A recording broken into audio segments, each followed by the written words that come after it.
Kapalaran ng Sagittarius ngayong araw ng April 7. Sagittarius.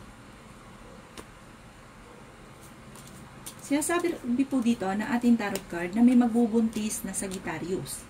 Sinasabi rin po dito na malalampasan nyo ang pagsubok na pinagdadaanan ninyo ng inyong karelasyon. Huwag ka muna daw pong tataya. Sinasabi rin po dito na meron kang hindi inaasahan na pera na paparating. Bagamat nagkakaroon ka ng alinlangan sa mga kakayahan daw po ninyo. Kung naman ang pagsubok nyo daw po sa ngayon, Sagittarius, malalampasan nyo daw po ito. Sinasabi rin po dito na may tao na naiinis ka kasi minamanipulate daw po kayo. Sabi po dito, parang ang taong ito, ang inaakala, wala kayong alam. Parang gano'n, parang lagi tinuturo niya sa inyo kung ano yung gagawin ninyo. Kayo daw po ay honest na tao.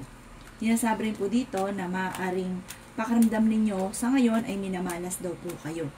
Parang makaka-recover ka kung ikaw ay may karamdaman. I-let go nyo kung ano man yung mga bagay na nakaka-stress sa buhay daw po ninyo, Sagittarius. Sinasabi rin dito na may maganda kang balita na paparating. Sabi po dito, parang sa ngayon nag-iisip ka pa kung paano mababago ang takbo ng inyong pamumuhay. Meron daw po mag-iimbita sa inyo sa isang okasyon.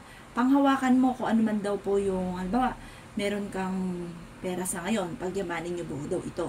Wag daw pong gastos ng gastos. Sabi po dito, kung ano man yung meron ka sa ngayon, pagyamanin nyo daw po ito. Ang inyo pong lucky color ay orange at ang lucky number po ninyo ay nagsisimula sa 35, 46, 50, ganun din po ang 18, ganun din po ang number 7 at number 3. Good luck po!